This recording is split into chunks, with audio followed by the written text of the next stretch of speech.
Raduosi pirmam aukšte. Čia matot, iš viršaus uždėjom tokį tinklelį, kad biškį prilaikytų.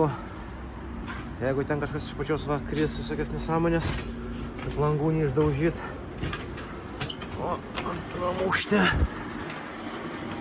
turim tokį šildytuvą, kuris veikia nuo dujų.